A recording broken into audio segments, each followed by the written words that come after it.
There are rules. Welcome to a new encounter with science. We are with Dr. Juan Rodriguez and our friend Akhlesh from United States. Yes. And Dr. Rodriguez is going to introduce him to Peru. Okay. Professor Akhlesh Lakhtakia is a very important researcher at Pennsylvania State University. She's doing very advanced studies in optical materials and electric and electronic materials at several ranges. He has something like 800, 900 papers. Yeah, he's very, very strong researcher. But he's right now here because we gave a course to Penn State students and Peruvian students. They came together, right? And they came here for 6 weeks to have. How many students? 23? 23. Right. 23. Right. A plane for you. Yes. Almost. Okay, thank you very much. Penn State is one of the oldest universities in the United States. Not really. Penn State was founded, I think, in 1855. So the oldest university in Penn is from 400 years ago. Harvard was the oldest university. But yes, I mean, as far as major research universities go, Penn State is very well known and has been research active, I would say, from the 1870s onwards. Okay, and you are in Peru with 30 students to make some collaborations, some course. Well, in which field? About a few years ago, we decided at Penn State that our students must have a transformative experience. One of those experiences to go to another country, to a different culture altogether, and live there for a few weeks and experience that culture, and at the same time look around and use that culture and the resources of that culture, of that country, for education. Okay, and we decided to embrace this concept because we found that students who had been abroad for an extended period of time came back to say that their eyes were opened.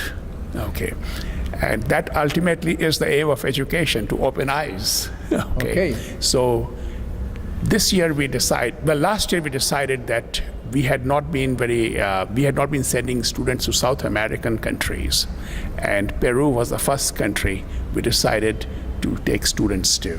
So this year we have this program for 6 weeks. 4 faculty members from Penn State are here, or for various periods of time.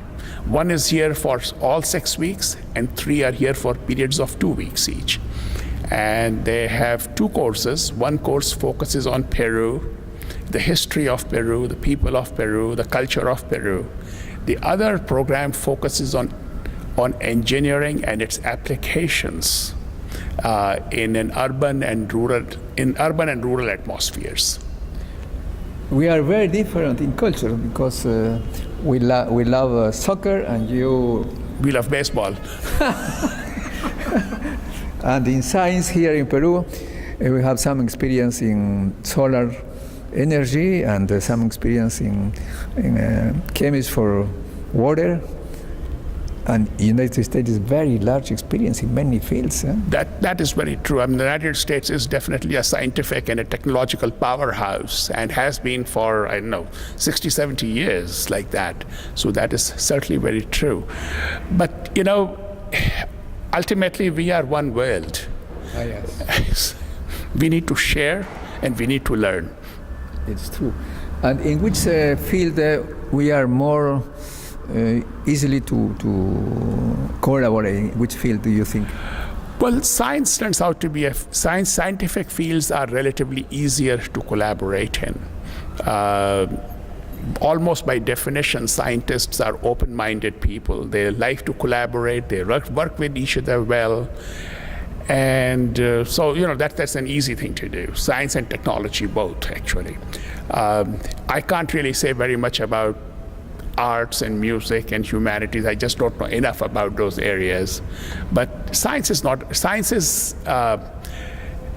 it's just easy to collaborate in. It's true, it's true. Yeah. I know many scientists that travel over the world constantly because they are making some experience in Japan, Russia, China, etc., etc. And you have also this experience. Yes, I sometimes do travel quite so much that my wife tells me that I'm rarely at home. But I mean, just to give you on the 4th of May, I went to Italy, to the University of Salerno for 7 days. And I came back, and about 4 or 5 days later, I came to Peru. And I'm going to return tomorrow night, to State College, Pennsylvania. And I'll arrive, I think, around 4 o'clock in the afternoon. But at 6 o'clock in the morning, I have to leave for Minsk, Belarus. Yes, for a conference there. And then I'll come back in about 5 days. And I think 4 or 5 days later, I'll go to India for 4 weeks, where I'm beginning a new program on metasurfaces. I see. Yeah. So how many children have you?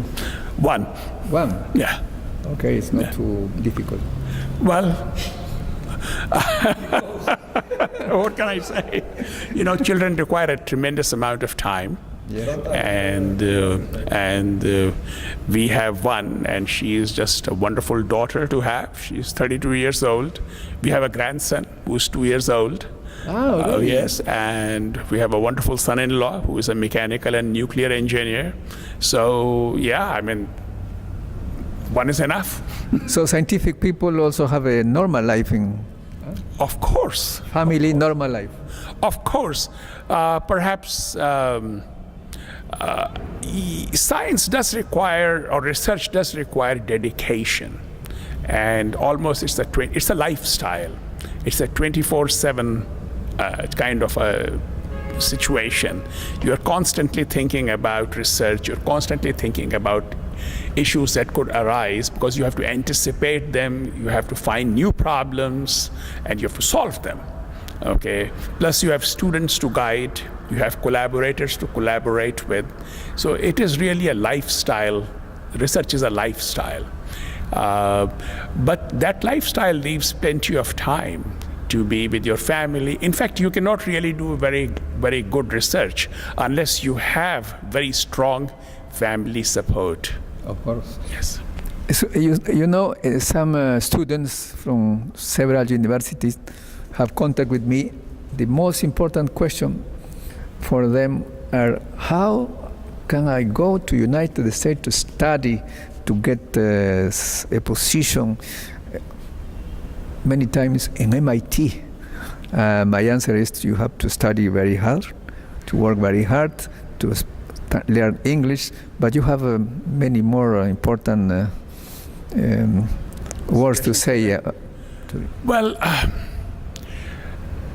clearly, when you want to go for a master's or a PhD to United States, you should be able to converse in English very well. It is an English-speaking country, and English is the language of science and engineering. So you need to know that. You need to know English very well.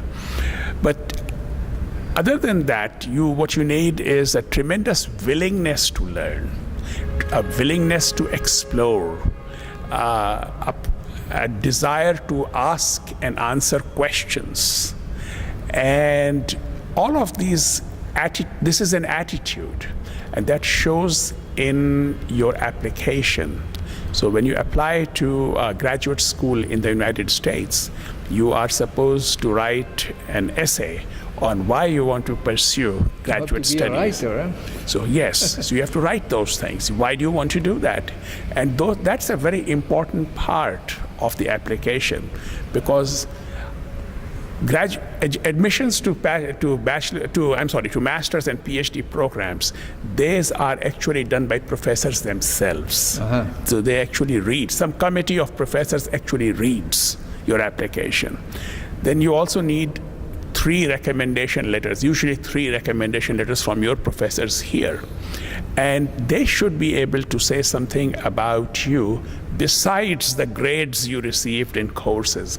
They should be able to say that you are an inventive person, you are an inquisitive person, you are never satisfied unless you have a final answer, and that you are very hardworking and you are intelligent. So all of these, there is no single quality that makes a researcher great, but is a combination of qualities. You should have a desire to learn, a desire to teach, a desire to communicate.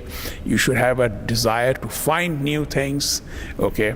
And you should have a desire also to serve, because ultimately, we all serve our fellow human beings and our planet and other life forms on this planet.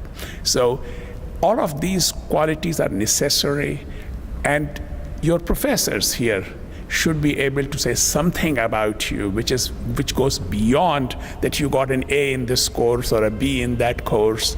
They should be able to say some things about you as a person. Because research also is a teamwork, huh?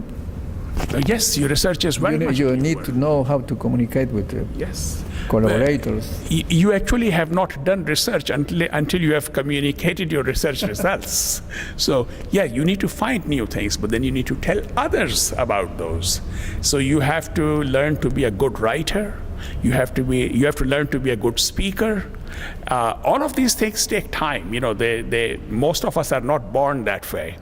But you have to be ready to do those things, yes.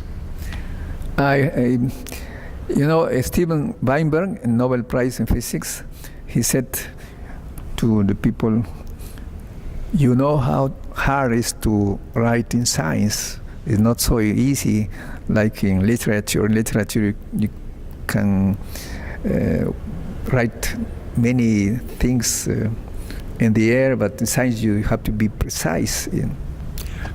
Well, I would somewhat disagree with Stephen Weinberg.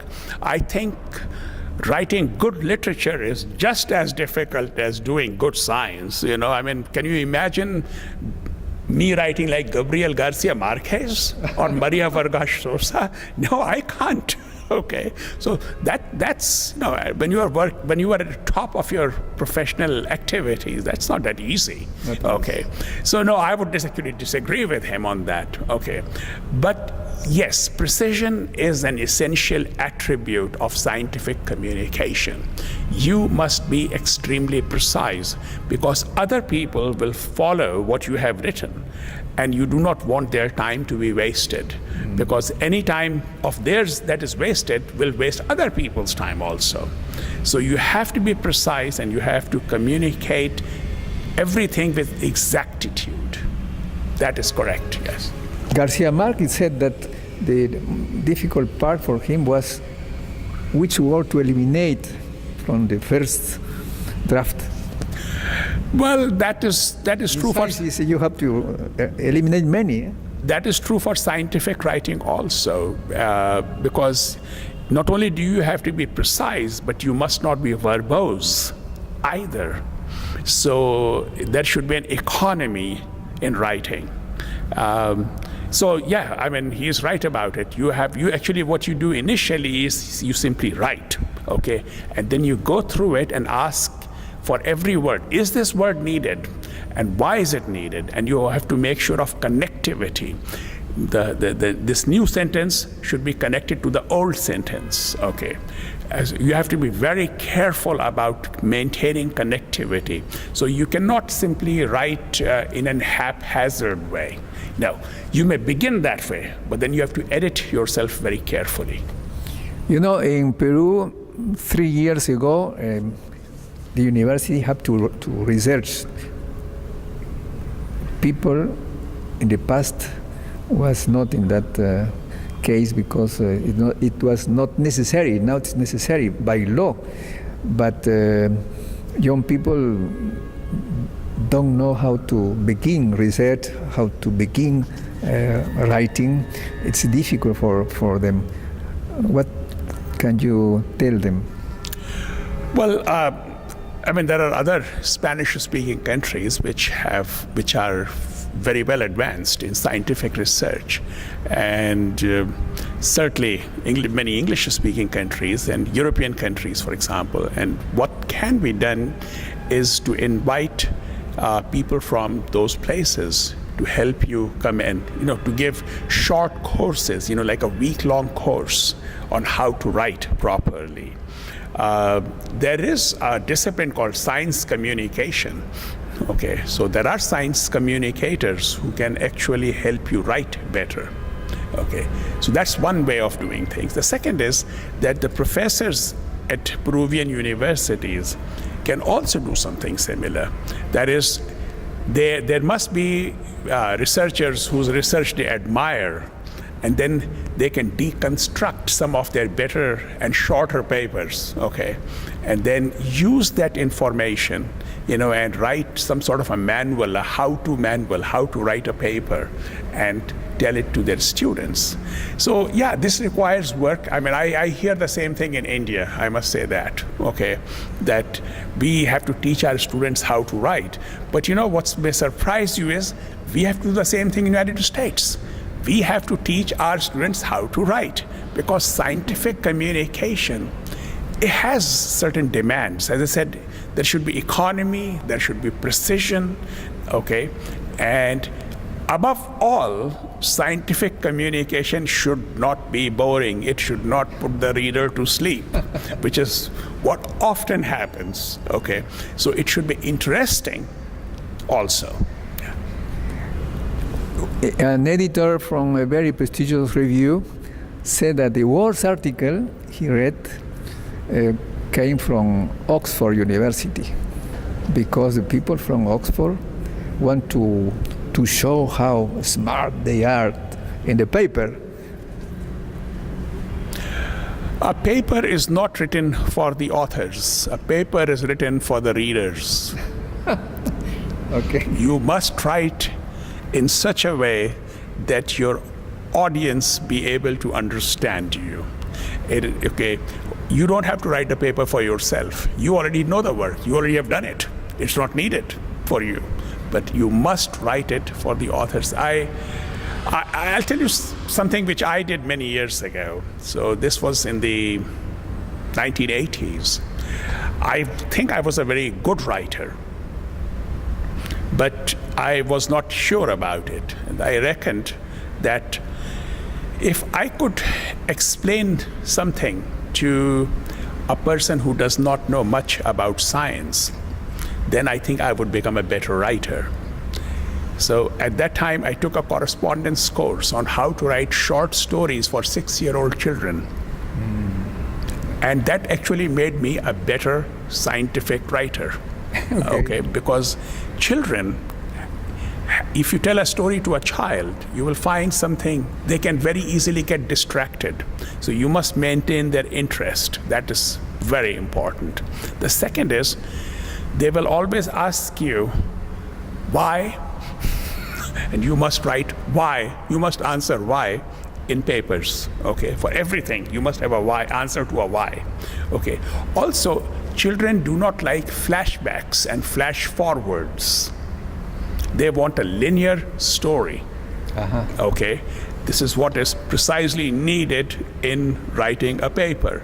You should have one continuous narrative, okay? There should be no loops. There should be no jumping forwards and going backwards. As much as possible, have a linear narrative. Garcia Marquez is... Well, Garcia Marquez, I actually enjoyed reading his Love in the Time of Cholera, but I was unable to go beyond about 15 pages for Cien Años de Soledad. 100 Years of Solitude. I couldn't proceed beyond it. That became, for somebody like me, that became a torture. Well, thank you very much for this very interesting interview. I can see very easily how intelligent is your invited. Yes. Congratulations. It was for me an honor to have him here. It was a lovely time we have together, visiting different places, teaching to the people, talking, preparing new proposals, preparing new ideas for research. I mean, Yeah, it was like a party. And this place is in which place we are playing players? It's Well- special for the university. Yeah, this is the room. Actually, it's a reproduction of the room of our founder, Eduardo de Javis, 147, more or less, years ago. He was invited here to Peru to create a tool for development of the country, to help people to be better in technology. Well, we are looking forward. And now you are especially invited here for us, and thank you very much to be here with us. My pleasure. It was really my pleasure to be in Peru. This was my second time, and I'm confident I'll come again. Well, Do you know Machu Picchu? my friends, I was, yes. hasta un nuevo encuentro con la ciencia. Chao.